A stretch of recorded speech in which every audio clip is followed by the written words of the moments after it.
Islom sizlar bilan Shahur To'la. Bugungi videomizda Xudo xohlasa hech qanaqa devicelar yoki bo'lmasam qaysidir telefonlar haqida videorolik ko'rmaymiz. Bugun PUBG Mobile ga chuqurroq ozgina kirib, juda ham ko'pchilik xohlaydigan narsa, ya'ni AMK haqida gaplashamiz. AMK ni qanaqa qilib oshirsa bo'ladi, kuchaytirsa bo'ladi yoki kuchsiz devicelarda ham qanaqa qilib AMK ni zo'r qilib, zo'r headshotlar bersa bo'ladi.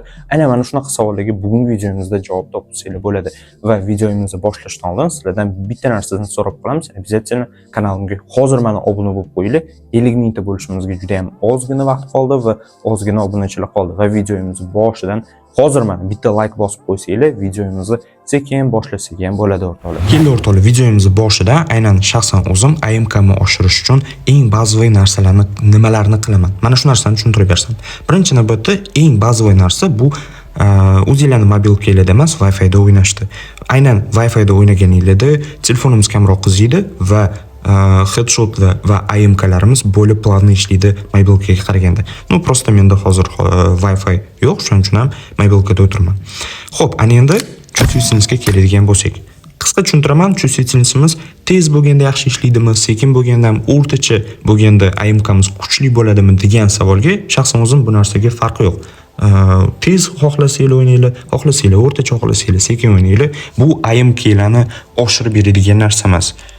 Oshirib beradi-da, qanchalik to'g'ri chustvosteniyz qilishinglar, lekin tez qo'yib o'ynasam yoki o'rtacha qilib o'ynasam headshotim zo'r tegadi degan narsa yo'q. Hammada har xil. Ba'zi pro игрокlarimiz bor, sekin chust o'ynaydi, lekin headshoti zo'r tegadi. Ba'zilari bor, maksimalni tezda o'ynaydi, ularda ham headshot zo'r tegadi va aynan mana shu narsa ta'kidlaydiki, chustvosteniyimizni tez yoki sekinligi AMKmizni oshirib bermaydi. Nima oshirib beradi? Chustimizni o'zimizga qulay, qachon o'zimizga komfortli qulay bo'lganda, ana o'shandagina headshotlarimiz zo'r tegishda boshlaydi. Xo'p, ikkinchi eng bazaviy narsalardan bittasi bu albatta rivka, ya'ni nima desa bo'ladi, joystikimiz. Aynan mana shu joystikimizni katta kichikligi va o'zimizga qaysi qulay joylashtiruvimiz AMKmizni eng oshirib beradigan va eng xalqi beradigan narsalardan bittasi bu albatta. Sizlarga maslahat bergan bo'lardim, 120 dan 125 aynan mana shu razmer knopkani 125 yoki 120 ni qo'yib o'ynashni maslahat beraman. Agarda o'zingizga bundan ham kichkinaroq yoki kattaroq qulay bo'lsa, unisini muammosi yo'q. Shaxsan o'zim maza qilib ishlatadiganim aynan mana shu va mana shu narsa AMKlarni juda ham zo'r oshirib beradigan narsa, aynan qachonki o'zingizga qulay qilib joylashtirib olsanglar. Xo'p, ikkinchi sizlarga bitta juda ham ko'pchilik biladi, lekin ko'pchilik ishlatmaydi. Shu befoyda deb hisoblaydi. Lekin sizlarga maslahat bergan bo'lardim. Aynan hozir biz nastrokamizga kiramiz. Nastrokamizga tushamizda ekran и яркость degan narsa bor. Yana ham bazaroqga tushamiz. Aynan masshtab degan narsa bor. Bu narsa Androidlarda ham, iPhonelarda ham bir xil. Androidlarda ham aynan mana shu masshtabni bitta yoqsanglar bo'ladi. Xo'p, ekranimizni крупный tekstga o'tkazganimizdan keyin birovga bitta yonib o'chadi. Bu narsadan qo'rqib ketmaysizlar va undan keyin PUBG Mobile ga boshidan kirib olishinglar kerak bo'ladi. Xo'p, ozgina kutib turamiz. PUBG Mobile ga kiradi. Xo'sh. PUBG Mobile ga kirganimizdan keyin sizlarda bitta o'zgarish bo'ladi. Aynan nastrokamizga kirganingizdan keyin nastrokaga kiramiz va hozir aynan to'g'risiga o'tkazib qo'yganman. Bu aynan nima desa bo'ladi? Boyagi nastrokamiz, shu knopkalarimiz joyi ozgina o'zgarib qoladi o'rtoqlar. Bu narsa tabiiy holat, chunki ekranimiz yana ham kattalashdi. Shuni hisobiga ham shu knopkalarimiz joyi ozgina o'zgaradi va bu narsani xuddi mendek ozgina to'g'rilab olsanglar bo'ladi, aynan o'zgargan joylardan va ishonaveringlar, aynan mana shu narsani qilganingizdan keyin bu narsa eng bazaviy qiladigan ishim va mana shu narsani o'zida ham ancha-muncha AMKm juda ham zo'r oshadi va headshotlarim zo'r tegadi. Ana endi hammani ham telefoni bir xil emas, ba'zilarniki kuchsiz, ba'zilarniki kuchli va aynan har qanaqa telefonni AMKsini dahshat oshirib beradigan narsa tavsiya qilaman. Bu ham bo'lsa, Telegram kanalimda juda ham ko'pchilik sotib olib, maza qilib foydalanadigan AMK narxi 50 ming. Kelli tushuntirib bersam, o'zi qanaqa ko'rinishda bo'ladi. Bu AMK fayl ko'rinishida bo'ladi va har qanaqa TDM va klassik turnirlarga bemalol qatnashsanglar bo'ladi. Shoha hech qanaqa ban yoki taqiqlangan joyi yo'qmi desanglar, yo'q o'rtoqlar. Bu sizlarga cheat emas.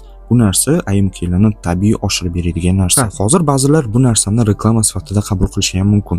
Na samom деле bir tomondan o'ylab qarasa reklama. Lekin bitta narsani bilishimiz kerak, har kimning telefoni ham juda ham kuchli yoki plavni ishlab bermaydi. Aynan o'shanaqa devicelarda ham aynan mana shu tavsiya qiladigan narsam, ya'ni AMK zalyotinglarni, headshotlarni juda ham zo'r oshirib beradi. Va shaxsan o'zim ham polностью aynan mana shu AMK'ni qo'yib o'ynayman va mana shu narsa headshotlarimni oshirib bergani juda ham zo'r foyda beradi. Va aynan bular siz ham bemalol zo'r headshotlar berib o'yininglarni kuchaytirishinglar mumkin. Lekin bu narsa anchagina uzoq vaqt, opit va yaxshi device talab qiladi. Shuning uchun ham agarda sizlarga tavsiya qilgan narsam kerak bo'lsa, qiziqqan bo'lsanglar, bemalol Telegram kanalimni ekraningizda chiqarib qo'yaman.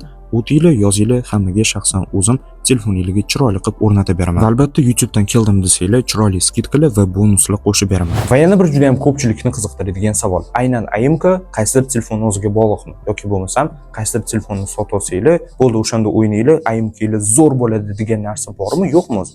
Shaxsan bu savolga men yo'q deb javob bergan bo'lardim. Sababi oddiy bitta misol bilan keltiraman. Aytaylik, o'zingizda ham misol uchun shu savolni o'zingizga bergan bo'lsanglar kerak. Nimaga qaysidir Pro igrokni ko'rasizlar-ku, aynan device'inglar bir xil, ikkalanglar ham masalan 16 Pro Max da o'ynaysizlar. Aynan TDMda u o'sha Pro igrokimizda headshotlari dahshat, AMKlari dahshatda, lekin sizlarda даже целыйga ham normalniy otolmaysizlar, o'qinglar yoyilib ketadi. AMKlar umuman yo'q. Mana shu savolni o'zingizga berib ko'rganingizda javob topgansizlar. Demak, aynan AMK zo'r bo'lishi to'liq 100% telefonning o'ziga bog'liq emas. Da, qanaqadir miqdorda telefonning o'ziga ham bog'liq. Chunki telefoningizlar qanchalik kuchli bo'lsa, potensiali kuchliroq bo'ladi AMKlarni yaxshi chiqargani. Lekin 100% mana shu qaysidir telefonning o'ziga bog'liq degan joy yo'q. Va mana shu joyda juda ham ko'pchiliklar xato qiladi. Tanishmaqtiydi o'zining telefonini, qanaqadir 16 Pro Max da yoki bo'lmasam 14 Pro, 13 Pro larni juda ham ko'pchilik maqtangan va birinchi marta shu sotib olib ko'rganingizda AMKlar umuman bo'lmagan-ku. Va ana o'shandan keyin hamma narsani qilishni boshlab, qanchadir muddatlardan keyin bir nimalar qilib AMKlarni joyiga qo'ygansizlar va ana o'shanda juda ham ko'pchilik tushunib yetgan 100% telefonning o'ziga bog'liq narsa emas. Shu bilan o'rtoqlar, bugungi videomiz ham oxiriga yetib keldik. Agarda videom sizlarga yoqqan bo'lsa, men o'zimning maqsadimga erishdim. Обязательно mana shu narsani qadrlagan holatda kommentariyada o'zingizlarning fikringizni yozib ketinglar va keyingi videolarimiz qanaqa bo'lishi bo'yicha ham yozib ketsanglar, hamma izohinglarni o'qib chiqaman обязательно va keyingi videolarimizda ayni o'sha videoni tayyorlagani harakat qilaman. Har doimgidek o'zingizlarni ehtiyot qilinglar, joninglar sog' bo'lsin. Hech qachon harakatdan to'xtamanglar. Xudo xohlasa keyingi videolarimizda ham shunaqa gaplashib, obzorlar qilib o'tirish nasib qilsin.